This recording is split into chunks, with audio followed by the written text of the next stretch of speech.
Hey guys, I'm Kevin with Victory 4x4, and in this video I'll show you how to install our strike bumper on this 3rd Gen Tacoma.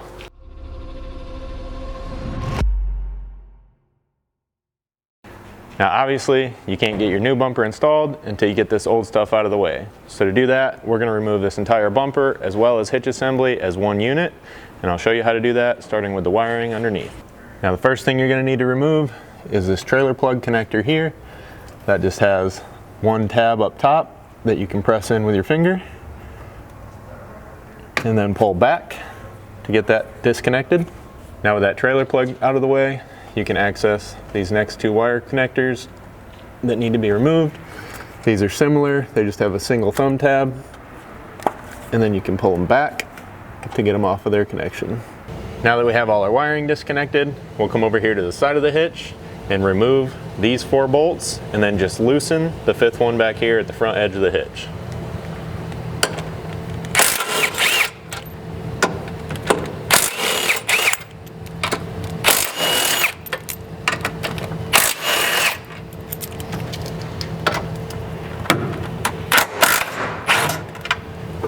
After that, there's 2 more on this side of the hitch that run straight up into the frame. Those can be removed as well.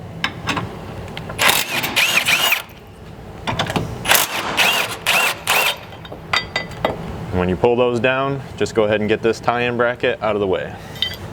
And then we'll go do the same thing over on the other side. Now the way this whole thing's held in place at this point is just those 2 bolts that you left loose on the front of the hitch, as well as 2 pins that go inward to the frame from the hitch that are in there from the factory. So to get it off, you just have to lift up about 1/2 inch, and then those pins will slide straight back out of their slots, as well as release the front of the hitch from those 2 bolts. To do that, you're probably going to want a second set of hands, because with the hitch, this thing can be a little bit heavy. Now with the bumper out of the way, you're going to have one of these plastic panels to remove on each side. That's just held in with 3 plastic clips. So get behind the head of that clip with a flat blade screwdriver and pull out. And then, just being that those are pretty small, they can be kind of hard to get a hold of. I'll take some needle nose pliers, grab the center of that, and pull straight out. With that one out, there's going to be 1 more down here, and then I'll have to drop this tailgate to get the 3rd one up top. Now with this whole assembly out of the vehicle, we've just got a few things we need to get removed from here to transfer them into your new bumper. To start, I'm going to remove this trailer plug by simply pressing in on the 2 stainless steel clips and pulling that out. For now, I'll set that to the side.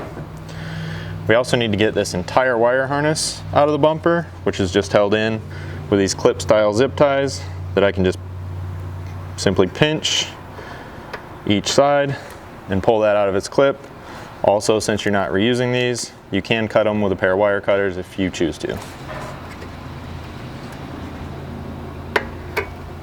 Next, we'll need to get our license plate lights out of the bumper. As you guys can kind of see here, these are just held in with 2 little plastic clips. Usually you can kind of just release those with your finger. You may have to get a screwdriver to pry on them. But you can release those and then just push it right out of its mounting slots. And then just to disconnect the light, there's a little thumb tab here to release the electrical connection.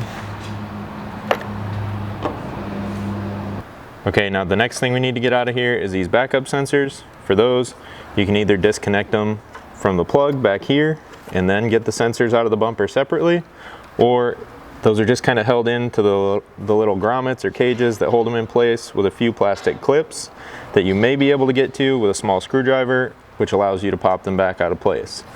If you're having trouble with all that, you may need to disassemble this entire bumper assembly, and we can show you how to do that. Okay, so the first step in disassembling this is going to be to get this black plastic portion off. To start, we're going to remove this center clip just using our panel tool. Get behind there and pop that out. Then there's going to be 2 more just like it, 1 on each side under here. Now with those freed up, the only thing really holding this plastic in is a bunch of clips across the top of here, as well as through the center. You just need to be careful when you're pulling this out, because the metal portion behind here, that structure, is really tight to this sensor. And if you jerk it too much in any direction, you might damage that as it comes out. So just to prevent us from having to jerk and pull on this in any weird direction, you can kind of get behind this with the whole assembly removed and pop a lot of these clips free with your fingers.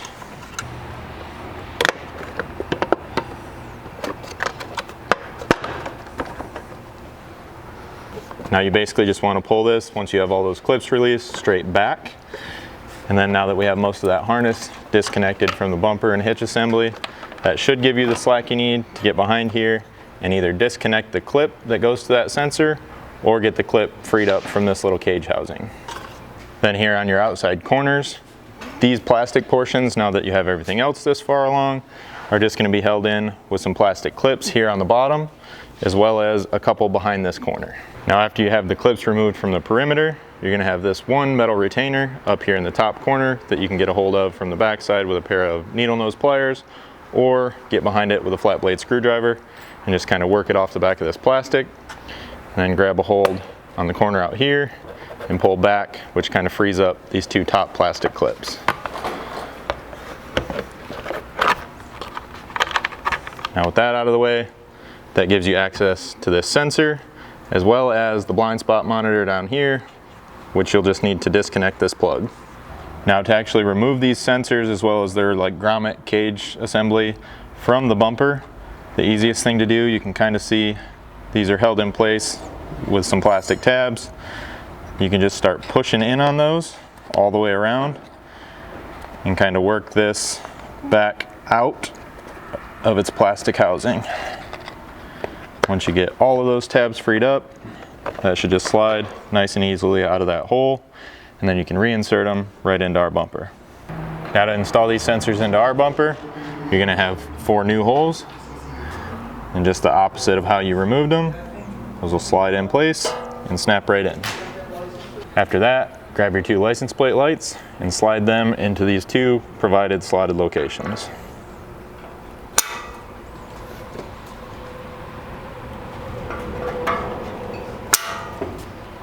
Now with all those lights and sensors installed, you can route and reconnect your harness to everything. However, there's going to be 2 plugs that aren't reused, and it's this blind spot monitor connection on each side.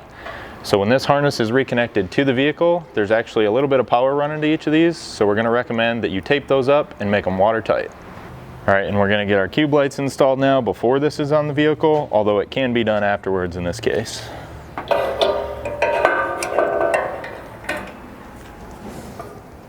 Next, you can install this license plate hinge to the center of the bumper using these 5/16 button head bolts, as well as nylock nuts.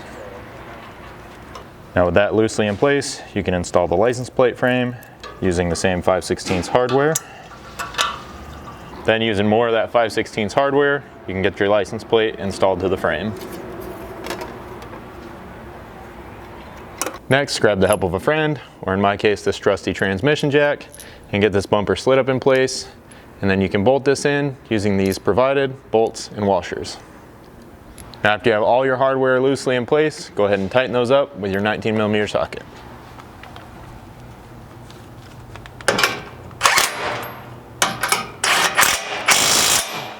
Now if you're going to be installing our adventure carriers, go check out our adventure carrier install video. If not, we provide you with these black plastic caps that simply snap into the top and bottom of these holes to prevent corrosion so that you can add those carriers later. We do recommend installing these with a little bit of black RTV to seal that up and prevent any corrosion going in there. Now after that, be sure to come up here and reconnect both of these wire harness connections up above the bumper, and then you can reinstall your trailer plug in our provided cutout here and reconnect it as well.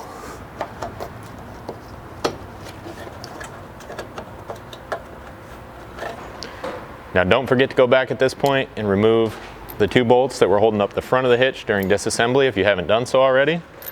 And then at that point, aside from wiring in your lights, your installation is complete. If you guys have any questions about this bumper or any other product here at Victory 4x4, feel free to reach out to us, info@victory4x4.com, or give us a phone call, 269-459-8447.